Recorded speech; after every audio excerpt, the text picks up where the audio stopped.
Mencari maklumat dan berita politik yang bebas, kupasan yang tepat, panas. Dapatkannya secara eksklusif hanya di Jom Channel. Komitmen kami, pentasan berita Isnin hingga Jumaat. Berbicara dan isu semasa, kami garapkan secara langsung. Panel-panel berkaliber dan profesional. Interaktif, pandangan anda kami raikan. Jangan lupa bersama kami di setiap hujung minggu dalam edisi khas mingguan. Jom Channel, moving forward, sharing a new experience.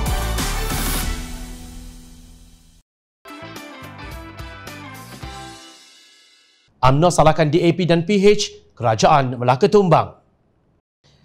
Pengerusi Badan Perhubungan UMNO Negeri Melaka, Datuk Seri Abdul Rauf Yusof, menegaskan beliau sesekali tidak akan menyerahkan Kerajaan Negeri Melaka kepada DAP dan Pakatan Harapan. Beliau berkata demikian ketika berucap di Majlis Pelancaran Jentera Barisan Nasional Pilihan Raya Negeri Melaka di Pusat Dagangan Dunia Kuala Lumpur, WTC Kuala Lumpur, malam kemarin, lapor UMNO online.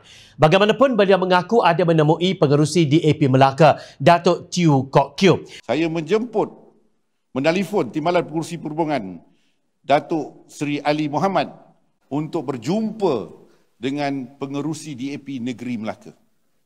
Di rumah beliau pukul 8.45 malam. Yang dikatakan di dalam media sosial, saya minta nyawa dengan DAP. Saya tidak mengizinkan menyerahkan kerajaan ini pada DAP. Selangkah walaupun seminit saya akan pertahankan negeri Melaka. Jadi apabila saya buka berunding, berbicara secara ilmiah dengan bicara politik, saya tanya dia, apa tak jadi? Dia kata, that is not our problem. Itu yang dipakai sekarang. Itu ialah masalah UMNO. Bukan masalah DAP. Itu sebab dia mengatakan sampai hari ini, yang menjatuh kerajaan UMNO ialah orang UMNO sendiri.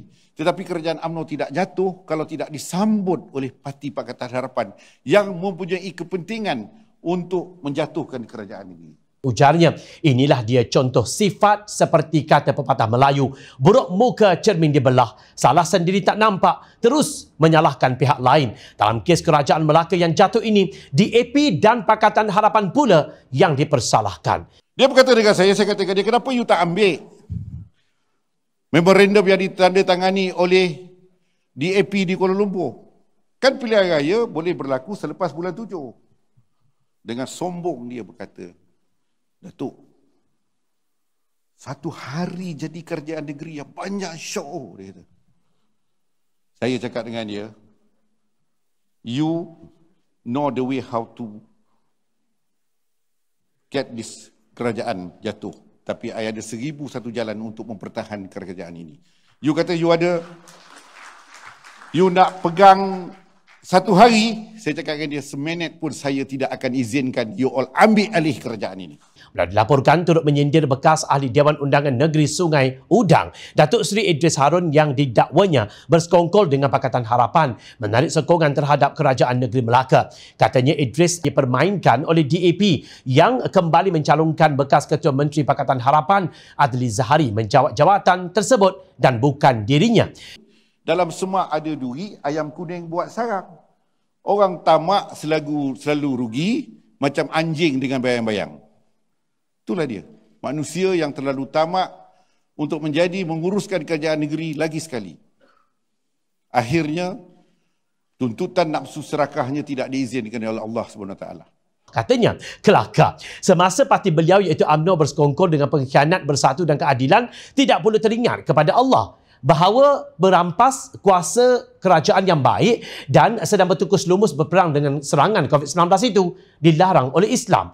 Pada 12 Oktober lepas, bekas Ahli Dewan Undangan Negeri UMNO Pantai Kundur, Datuk Nur Azman Hassan berkata, 2 bekas esko Kerajaan Negeri Melaka pernah dicadang untuk dipecat, kemudian diganti dengan Ahli Dewan Undangan Negeri dari DAP. Azman mendakwa pertemuan pada Ogos lalu antara UMNO dengan DAP telah membincangkan pelantikan Ahli Dewan Undangan Negeri DAP untuk menggantikan posisi Datuk Nur Hizam Hassan Bakti bebas dan Datuk Nur Effendi Ahmad Bersatu. Jelas 4 kali berjumpa DAP dan perkara itu didedahkan sendiri oleh pengerusi DAP Negeri Melaka.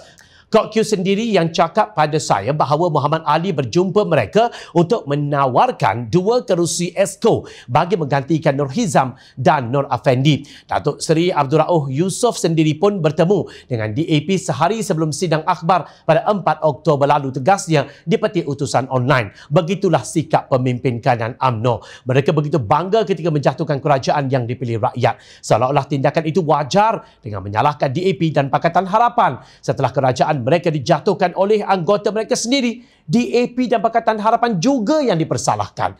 Inilah natijahnya apabila para Ruwaibidah mengambil alih kuasa memerintah negara. Menurut hadis Rasulullah sallallahu alaihi wasallam, Ruwaibidah ialah golongan orang yang bodoh lagi fasik berbicara atau menguruskan sesuatu yang berkaitan perkara umum yang besar. Hadis riwayat Ibnu Majah. Mereka bukan pejuang Melayu Islam, malah mereka memalukan Melayu Islam. Rakyat tahu kerana rakyat sentiasa memerhati